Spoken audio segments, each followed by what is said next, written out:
And most people cannot get to the point quickly. And part of that is they don't write it down. So they'll end sentences, and I think you know this is a pet peeve of mine. When they say something, they'll say, "Does that make sense?" Mm. Well, you know it doesn't. You know it didn't make sense when it rolled off your tongue. And you really don't want me to answer you in the moment, particularly if you're in a large setting, because then how are you going to come back from that? Mm-hmm. So I just find that people ramble. They're not used to white space. They're not used to the pregnant pause. They just go on and on and on. And that's because they don't have a lot of confidence and they don't really know what they want to say. So I teach people, set your intention. If I'm ever meeting with you, I always think about what are the 3 things that I can say that's going to make him smarter, faster about a topic that he doesn't know about, or something that's going to make you get to yes faster, like make a decision pretty quickly. Yeah. But how would you coach someone as they're a work in progress in that area instead of does that make sense? What would you coach them to say? Well, the statement, does that make sense, is very inwardly focused. That's about you looking for validation for someone to say yes or no to your nonsense that's coming off of your tongue. Like, you know it doesn't make any sense. So you're just looking for someone to say, just give me, like, throw me a ball or something. Yeah. I don't know. You're feeling self-conscious and exactly. You want affirmation. Like, you want affirmation. Yeah. So I would say read the room, look at their face, because most people will say, can you repeat that? Or it doesn't make sense, but they're not going to say that out loud. They may catch you after the meeting. So I coach people to say, read the room and say, listen, I've said a lot. Let me stop here to see if there's any clarification that's needed. And then I'll look around and no one won't say anything, and then I'll keep going. And I wanted to just call out something that you said that I never thought about. You said, I never interrupt. The reason why I don't interrupt is because I'm listening for patterns. So the more space I give someone to speak, I'm listening to their pattern of thinking, the pace of their words, the tone and texture, and it tells me a lot about that person. But typically, so many people listen to interrupt, and I hate that, and I don't like to do it. Even though people interrupt me, I try not to do it, because at some point, I believe before I leave this earth, that someone will just listen without interrupting.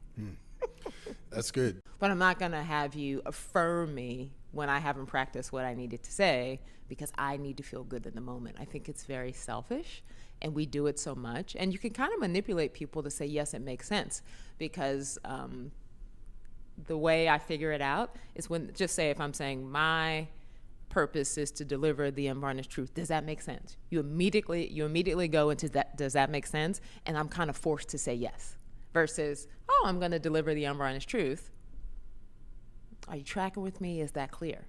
So people feel a little bullied into saying, yes, that makes sense, because they don't want to make you feel bad, but they don't want to be the one who's called out to say, well, I'm probably the only one that's not tracking.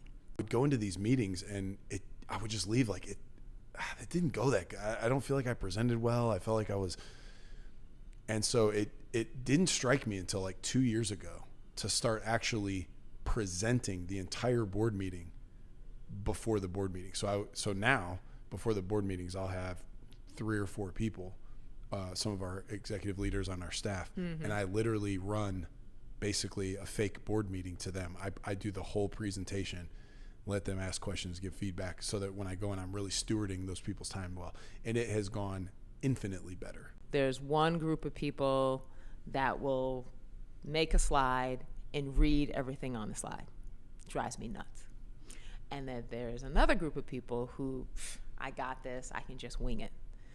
Know your audience, but you have to think about, if I only had 5 minutes of uninterrupted time with them, what are the 3 things that I'm going to say to make them smarter, faster? So that's like my thing. And then the second thing is, make sure that someone in the room knows what you're going to present. Make sure that someone in the room knows what you're going to present before you get into that meeting, just so they can throw you a lifeline, or if it goes off, if it gets off balance, there's someone that knows what you're talking about, and you two can kind of co-present a little bit so they can save you. I had a horrible experience where I didn't do that, and I thought I was going to get fired until someone rushed in and saved me and gave me some unvarnished feedback, and I'm still scarred. I'm still in therapy for it, but it was a valuable lesson that the most senior person in the room should know what you're talking about, and to say less. I think less is more. Well, the people who claim that they heard it before, they have no fear of losing their job or losing a deal or losing a friendship or losing a relationship. There's no attachment to consequences. So they continue behaving poorly. Typically, when I'm brought in, they're one step out the door. It's like, uh-oh, if I don't get it right now, then I'm done. My credibility is shot. The board doesn't have confidence in me. Because the minute you tell people that, hey, the organization is losing confidence in you, then it's like, oh, then I better shape up. That people know how to be teammates.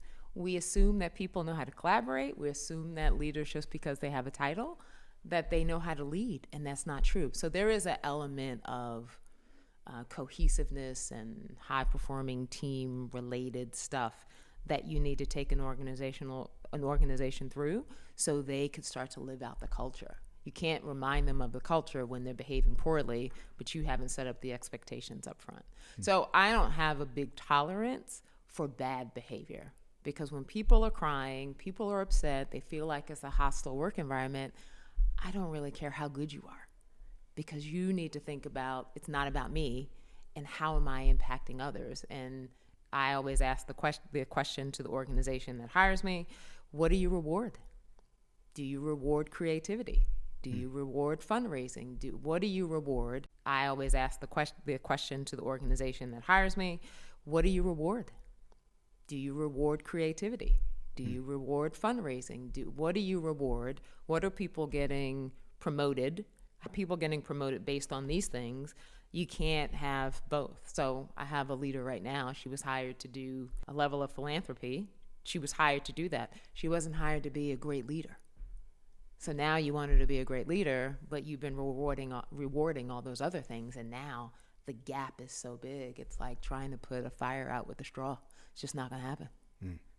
So I'm pretty, no nonsense. Yeah.